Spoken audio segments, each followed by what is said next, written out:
Vou começar com um testemunho. Uns meses atrás, a gente estava numa reunião do Ticum e eu tive uma crise de ansiedade no meio da reunião, no fim da reunião, bem forte. E eu percebi que a crise de ansiedade é porque estavam gritando no microfone. Aí eu saí da reunião. Ticum é uma rede de igrejas que a gente faz parte. E que eu, inclusive, faço parte da liderança.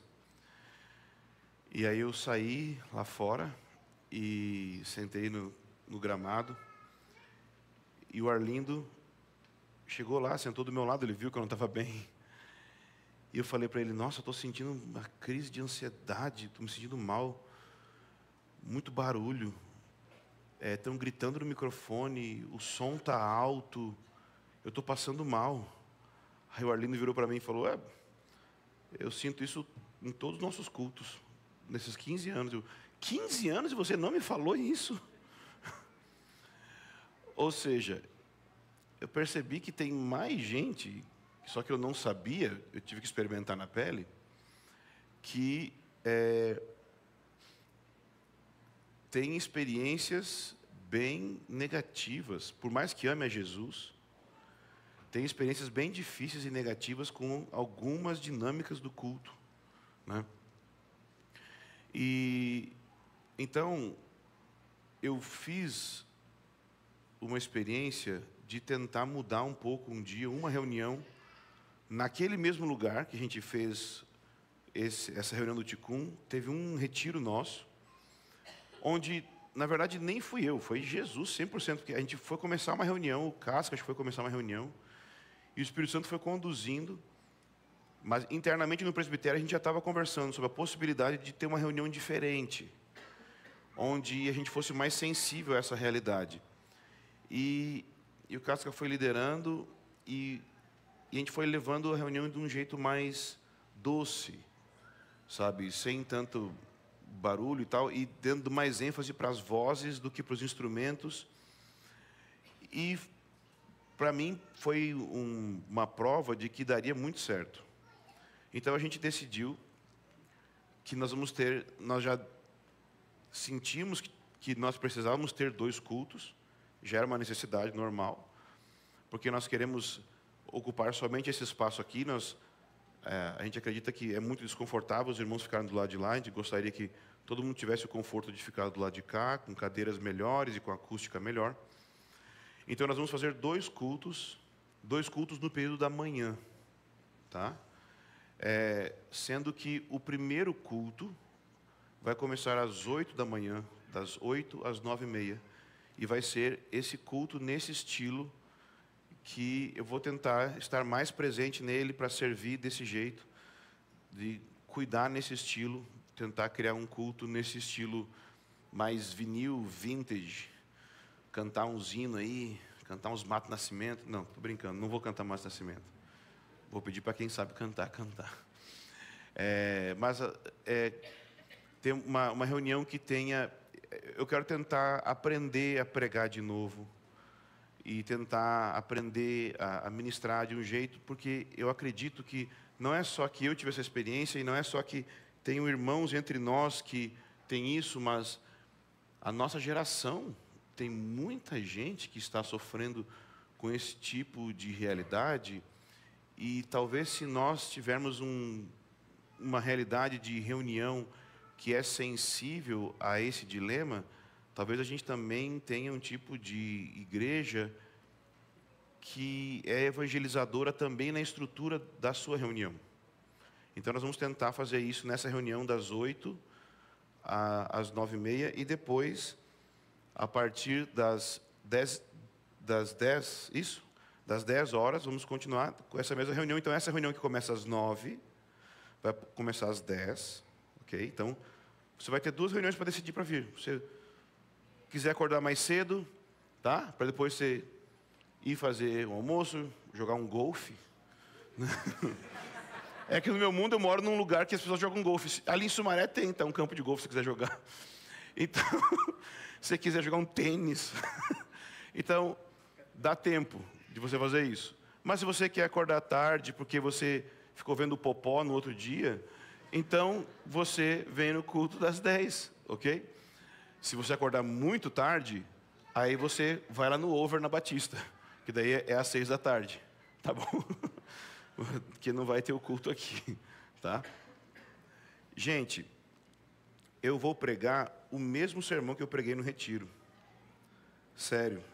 Não exatamente o mesmo, porque eu vou dar ênfase em coisas mais práticas. Mas eu vou falar sobre sacerdócio centrado no Evangelho. E por que eu vou pregar o mesmo sermão? Bom, o apóstolo Pedro fala em 1 Pedro, no capítulo 1, a partir do versículo 12, que ele achava bom falar as mesmas coisas para a igreja, né?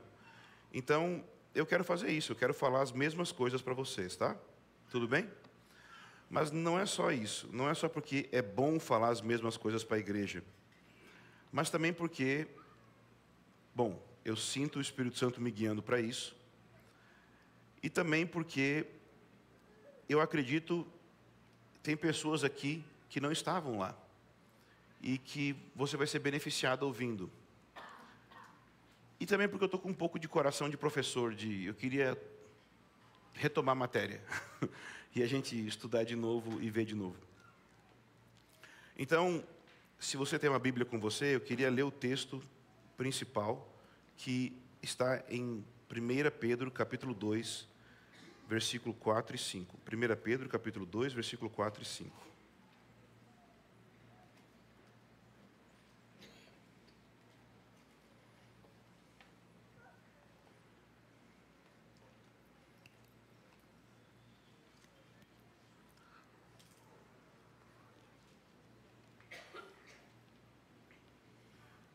Sacerdócio centrado no Evangelho.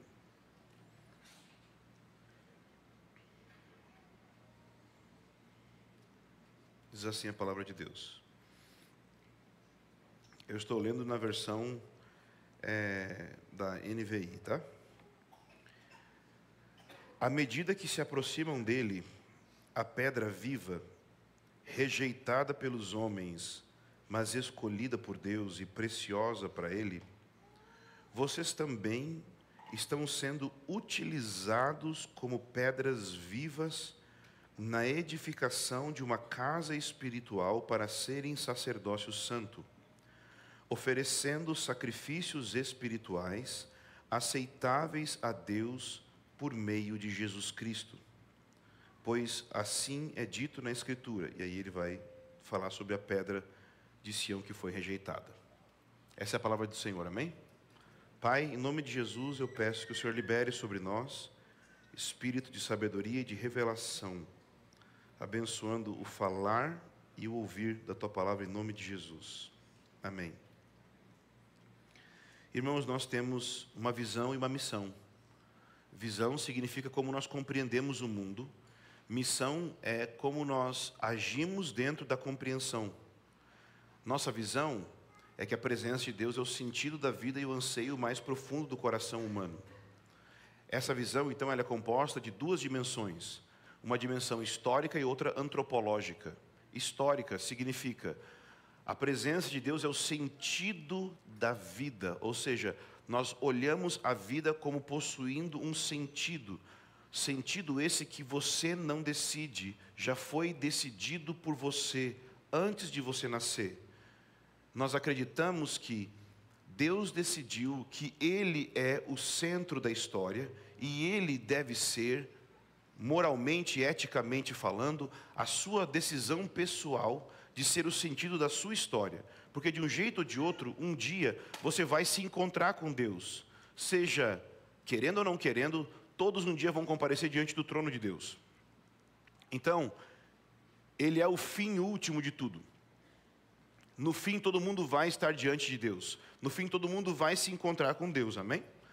Então, Deus é o sentido da vida. E nós queremos muito discipular você, nós queremos muito ensinar você a moldar a sua vida a partir disso, desse sentido histórico. Mas nós acreditamos também que existe um elemento antropológico. O que é antropológico? Como um ser humano é formado. Nós acreditamos que você foi formado com anseios profundos no seu coração e que o anseio mais profundo do seu coração é por relacionamentos, principalmente relacionamento de amor. Você anseia por se relacionar, e você anseia por satisfação profunda, e você anseia por uma satisfação profunda em relacionamentos de amor. E a realidade disso se encontra mais plenamente em Deus, que é em si mesmo uma relação. Porque Deus é Pai, Filho e Espírito Santo. E todos aqueles que se encontram com Deus, encontram a satisfação mais profunda do seu coração. Então nós acreditamos que aqueles que entendem a visão que o Convergência quer passar, eles vão ter então o sentido da vida, eles vão ter uma vida com real sentido, e eles vão ser pessoas plenas no seu coração, vão ser pessoas satisfeitas no seu coração. Por isso, por entenderem a vida dessa forma, eles devem então ter uma missão, eles devem reagir a essa percepção da realidade, tendo uma missão, e nós chamamos essa missão de uma maneira popular, de uma maneira moderninha, de construir um lugar para a presença de Deus. O apóstolo Pedro fala sobre essa expressão aqui nesse texto, de construir um lugar para a presença de Deus. Ele diz o seguinte: à medida que vocês se aproximam dele, a pedra viva, rejeitada pelos homens, mas escolhida por Deus e preciosa para ele, vocês também estão sendo utilizados como pedras vivas na edificação de uma casa espiritual. Então ele está dizendo que cada um de nós, aos olhos de Deus, também é uma pedra viva. Ou seja, você não é um tijolo. Tijolos são padronizados. Pedras são diferentes uma da outra. Você tem uma identidade específica. Quando nós lemos nos livros históricos na Bíblia, nós vemos que o templo de Salomão foi construído com pedras. E nós lemos lá pedras.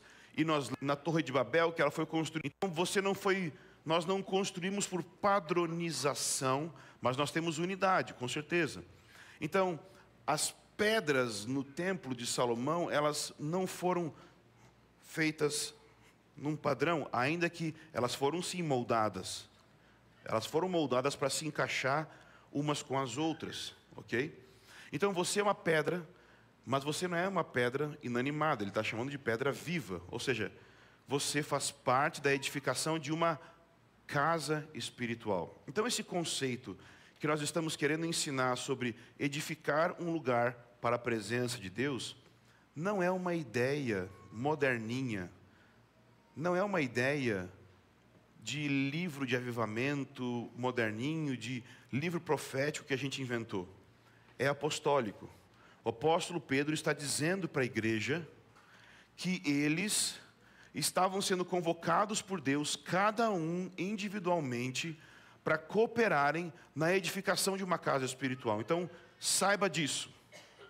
Você é parte, imagine que cada um aqui é como uma pedra que existe em prol da edificação de uma casa espiritual na terra e em tamanho menor, em uma dimensão menor, uma casa espiritual aqui em Montemor. Amém?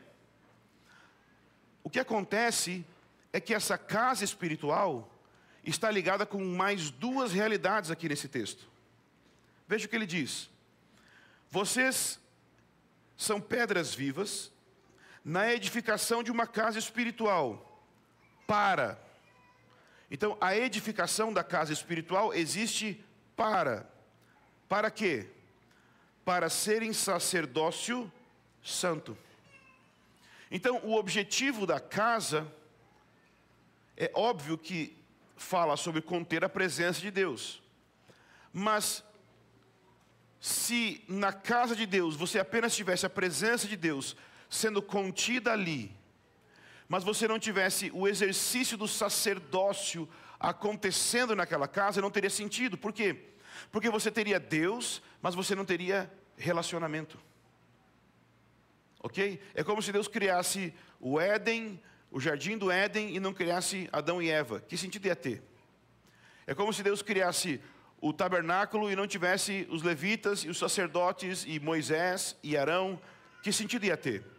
Então, Deus está edificando um lugar, Deus está edificando uma comunidade como sendo uma casa espiritual. Mas qual é o tipo de identidade que Ele quer que eu e você tenhamos nessa casa espiritual? Uma identidade de sacerdotes. Mas não é apenas a identidade. Essa identidade implica em uma atividade. A identidade implica em uma atividade. Olha o que ele diz. Vocês estão sendo utilizados como pedras vivas na edificação da casa espiritual. Essa é a nossa missão, ok? Para serem sacerdócio santo. Essa é a identidade, amém? Oferecendo sacrifícios espirituais aceitáveis a Deus por meio de Jesus Cristo.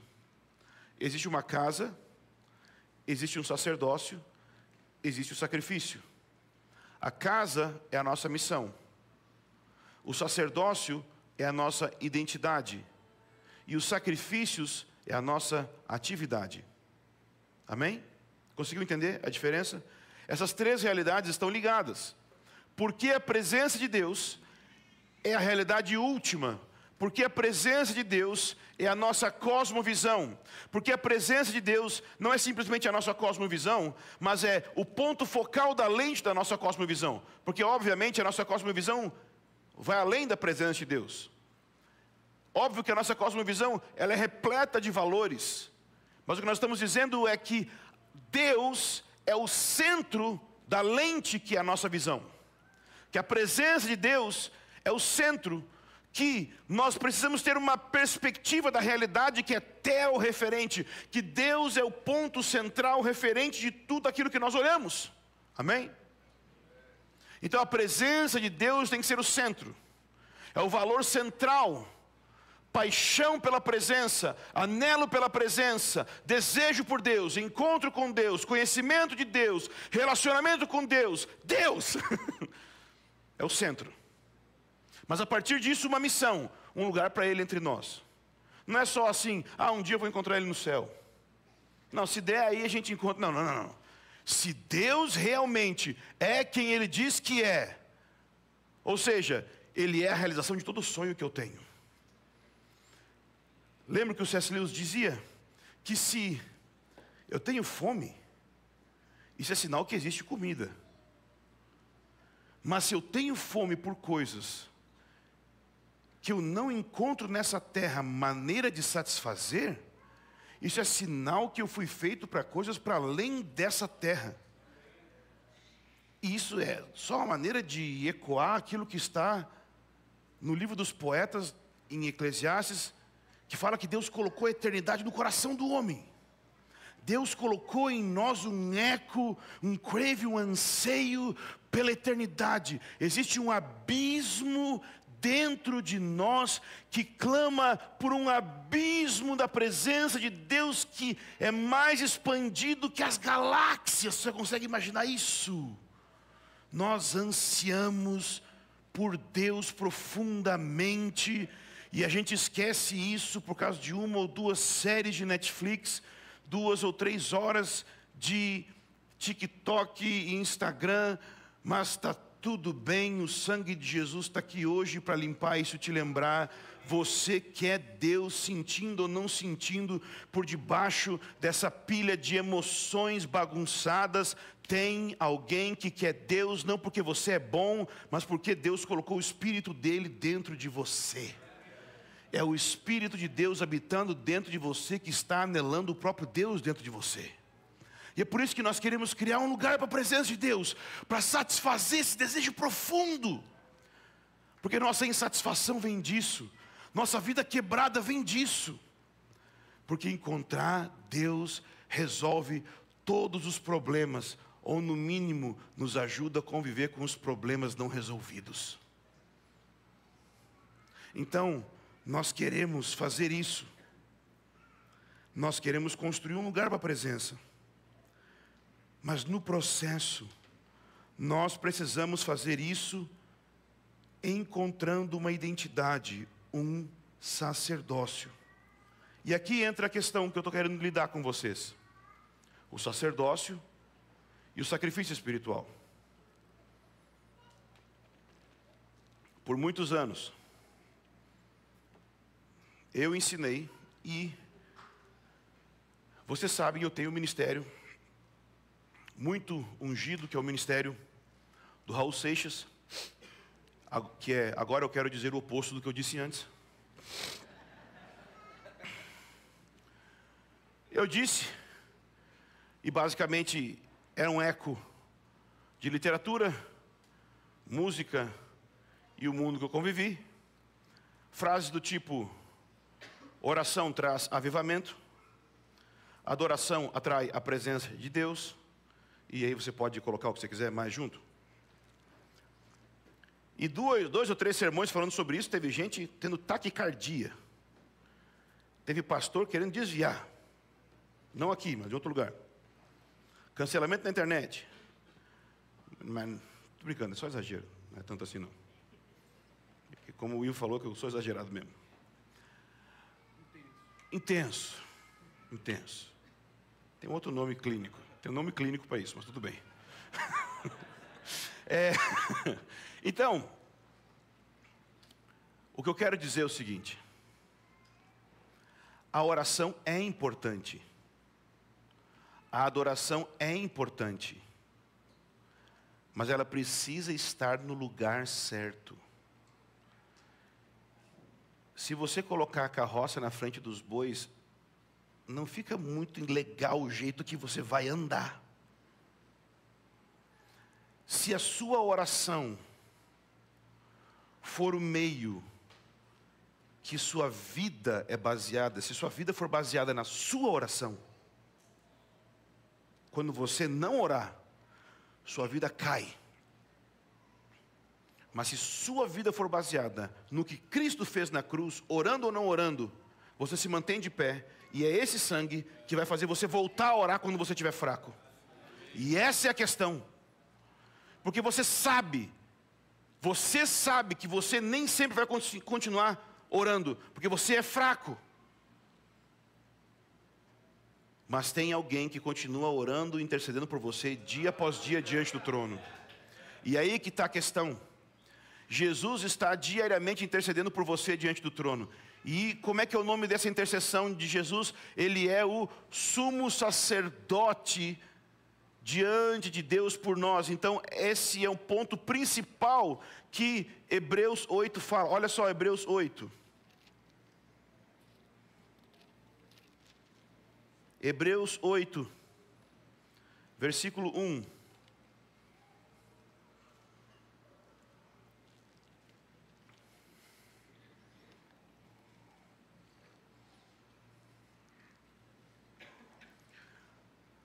O mais importante do que estamos tratando, sério, o livro de Hebreus inteirinho.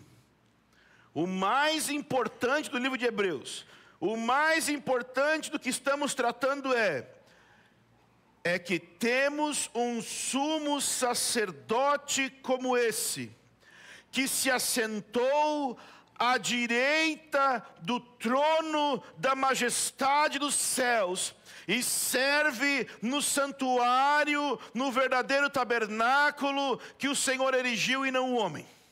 Então, o autor de Hebreus está dizendo que o mais importante que ele tinha para dizer para a gente é que nós temos um sumo sacerdote diante de Deus. Não é só que existe um sumo sacerdote. Não. É que nós temos, nosso, está a seu favor. Tem alguém, imagina isso. A gente tem o costume de pensar que a obra de Cristo, eu estou aqui agora dando um retweet no pensamento de um teólogo, não é meu, não é original meu. A gente tem o costume de pensar que a obra de Cristo se completou na cruz. Mas se a obra de Cristo se completou na cruz, por que Cristo não ficou por lá mesmo assim? Morreu na cruz, pronto, aí. Deixa o corpo lá mesmo, vai em espírito para o céu. Por que tinha que ressuscitar? Por que tinha que subir para o céu? Por que o Espírito não foi derramado no terceiro dia que Ele ressuscitou? Já pararam para pensar nisso? A obra de Cristo se completou quando Cristo subiu aos céus e se assentou à direita de Deus. Ali completou. Porque sua obra não é apenas morte. Sua obra é a encarnação, sua vida perfeita, sua morte, sua ressurreição, sua morte, sepultamento, sua ressurreição e ascensão. Sua ascensão faz parte da sua obra. Então Jesus morreu pelos nossos pecados. Mas pensa comigo. Jesus ressuscitou. E Ele leva consigo as marcas do sacrifício. Ele leva consigo as marcas da dor, do que o pecado fez com você e comigo. E agora Ele vai e entra no Santo dos Santos diante de Deus. E Ele fala, misericórdia diante, e cita seu nome, todos os dias diante de Deus. Ele fala, misericórdia, misericórdia, misericórdia. Consegue imaginar o nível de graça que existe diante de Deus em relação à sua vida? É por isso que a Bíblia diz que você pode entrar no Santo dos Santos com ousadia, porque tem sangue humano.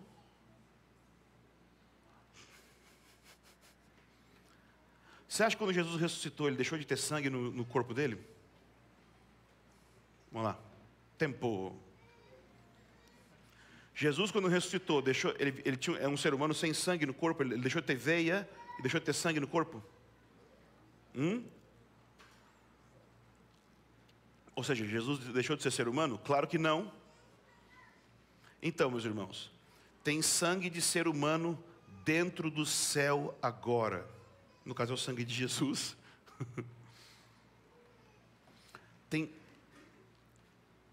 Quando que na Bíblia era apresentado sangue humano no Santo dos Santos? No dia da expiação. Era levado sangue humano e aspergido na arca. E da mesma forma que o sangue era aspergido na arca, Jesus com o sangue se senta na realidade da arca, no trono agora, por mim e por você. Você entende? E o que acontecia no dia da expiação? Você lembra? No dia da expiação, todo o povo ficava do lado de fora. Não era isso que acontecia? O povo ficava do lado de fora, esperando o sumo sacerdote fazer expiação para depois voltar, não é isso? E nós estamos esperando o nosso sumo sacerdote voltar de lá. Ele está diante de Deus, intercedendo por nós. Ele está completando uma obra, upholding, mantendo a obra da redenção, até que os seus inimigos sejam colocados por estrado dos seus pés. E então Ele vai voltar. A obra da expiação está se completando ainda, porque ainda tem muitos filhos que vão ser trazidos para a glória. Tem muita gente escrita no livro da vida que vai chegar. Ele está mantendo tudo pela sua própria intercessão. Ele está mantendo tudo pelo seu sangue. E nós estamos juntos nisso, porque o povo ficava do lado de fora fazendo o que você acha? Orando! Orando também. Nossa intercessão, nossa oração, nosso sacerdócio é conectado, baseado, fundamentado no sacerdócio dele. Não é baseado em o quanto a gente ora, o quanto a gente é santo, o quanto a gente é bom. Não é que não é para a gente orar, não é que não é para a gente ser santo, mas a base não é essa.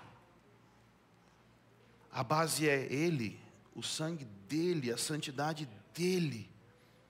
E enquanto nós esperamos ele voltar do Santo dos Santos e descer para começar o reino milenar, existe angústia, existe dor, existe dificuldade. Porque o que diz sobre o dia da expiação? Você tem que descansar, mas afligir a alma. E essa é a característica da nossa vida hoje. Existe aflição na nossa alma constante, de dor, de dificuldade, mas ao mesmo tempo, nós podemos descansar na graça, porque tem alguém fazendo intercessão por nós hoje mesmo. O mais importante que nós temos que entender: existe um sumo sacerdote fazendo intercessão por nós diante de Deus agora mesmo. Você pode descansar confiando de que quem está sustentando sua vida... Imagina aqui, deixa eu colocar de outra forma. Não sei quantos aqui gostam de Racionais, mas... referência pop, né? Mas vocês já ouviram essas músicas que falam assim, que sempre tem uma mãe crente orando por um filho que é traficante na favela? Já viram? Isso é de Alpice? Então eu estou ruim, viu? Estou muito evangélico. Mas não é verdade. O pior é que não é verdade. Que muitos de nós só estão vivos hoje, só não tomaram uma bala na cabeça, porque tinha uma mãe... Eita, que eu vou chorar agora. Porque tinha uma mãe orando por você. Não é verdade? Tu já pensou que, na verdade, se uma mãe orando é poderoso, como seria Jesus? Porque é isso que está acontecendo. A Bíblia diz que nós não sabemos como orar, e diz que o Espírito Santo intercede por nós. Não é nem só Jesus, até o Espírito Santo está orando por você agora mesmo. O que significa? Vai dar certo, cara. Parece que, né? Ai, meu Deus, calma. É o momento, é a leve e momentânea tribulação. É o caminho daqui até o CPP, mas no CPP chega a ficar tudo bem. Entendeu? Lá chega tudo bem. Entendeu? É a leve e momentânea tribulação. Vai ficar tudo bem. O Espírito intercede por você. Jesus intercede por você. E como se não bastasse, Deus ainda colocou os anjos para te servir. Eles são aqueles que servem os que vão herdar a salvação. Vai dar. Portanto, cada vez que você levantar as mãos para interceder, eu quero que você entenda isso. Não é que é a sua intercessão que está sustentando tudo. Estou tendo uma visão agora. Estou vendo Moisés com as mãos levantadas e aquelas dois homens segurando as mãos dele para não cair. Quando a mão dele estava levantada, as pessoas continuavam vencendo a guerra, e eu sinto o Senhor dizendo: graça e misericórdia vão sustentar tuas mãos levantadas, orando. É a minha graça e a minha misericórdia que sustentam suas mãos, orando e intercedendo e clamando.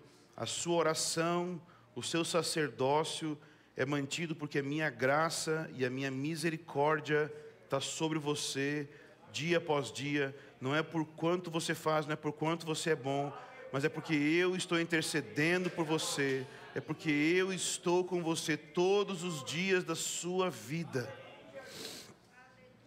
Jesus, nós confiamos nisso, Senhor.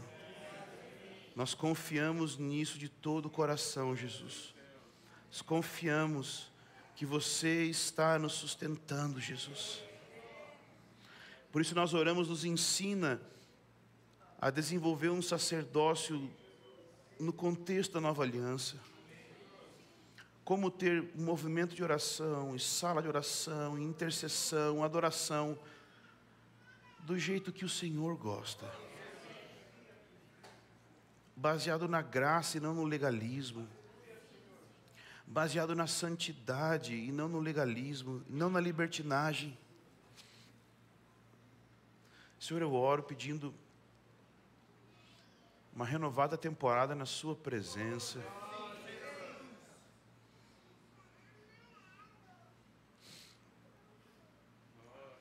Eu oro pedindo que o Senhor abra nossos olhos agora, para que possamos ver a Jesus como nosso sumo sacerdote.